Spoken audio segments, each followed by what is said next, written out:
guy like that.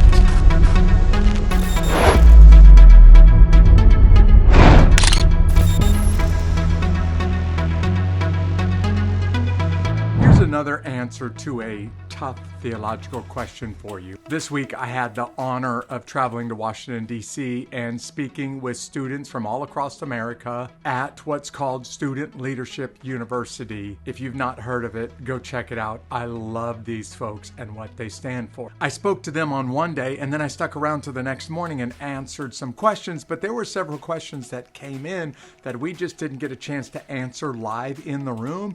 And one of those questions came in from a high school student by the name of Hannah. Now, Hannah's father is a pastor. He's also a Christian school principal. And I'm just going to assume from this that I don't know Hannah, so I'm going to assume from this that Hannah is a student at the school where her father is the principal and probably the church where her father is a pastor. Because here's her question, and this might be your question too. Hannah said, how do I make sure that my faith is my own and not just my parents' faith? And then she used this word, and by this word, I really want to try to answer Hannah's question, but I need to make sure that I understand exactly what you're saying. She said, how do I make sure that my faith isn't defined by my parents? Well, based on what you're asking, there's one of two questions that you might be trying to ask here, Hannah, and I'm going to try to answer both of them for you. Maybe the first question that you're asking is, how do I make sure that my faith is different? It doesn't look like, doesn't sound like my mom and dad's faith. And if that's the question that you're asking, I'm going to tell you right out of the gate, your faith shouldn't look different. It shouldn't sound different. This is, according to the book of Jude in the Bible,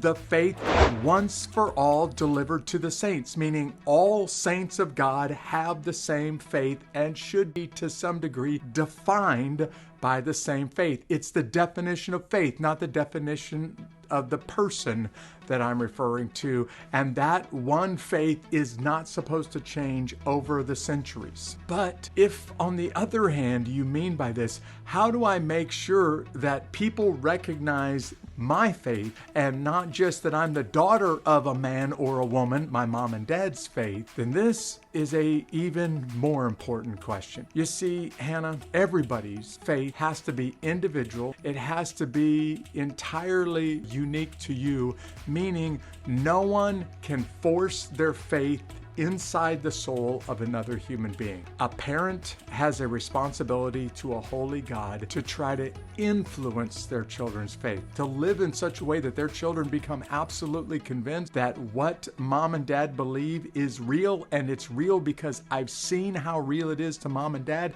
and it's so real that I'm willing to try it out and make sure it's real for me, not just for mom and dad. There is this natural progression that anybody who's raised in a family of faith goes through. I wasn't raised in a house like that, but I've watched many, many people go through this progression of mom and dad explain what they believe, and to some degree, they kind of tell you what you should believe, air quotes. At some point, mom and dad challenge you to believe what you believe and determine what you believe on your own. This is a really, really important step to becoming a grown adult and to own your own faith. But I found that many people who leave it here are still not all the way mature in their beliefs. You see, I'm convinced it's not good enough just to know what you believe. I think you ought to know what mom and dad believe. I think it's absolutely essential. It's a non-negotiable to know what you believe.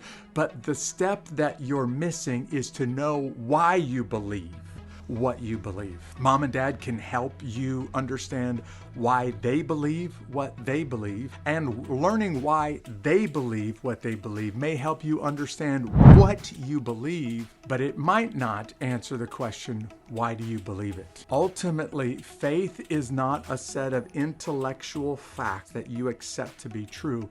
Faith is, as the Bible describes it, faith is a lifestyle that you're willing to live based on what you can't see.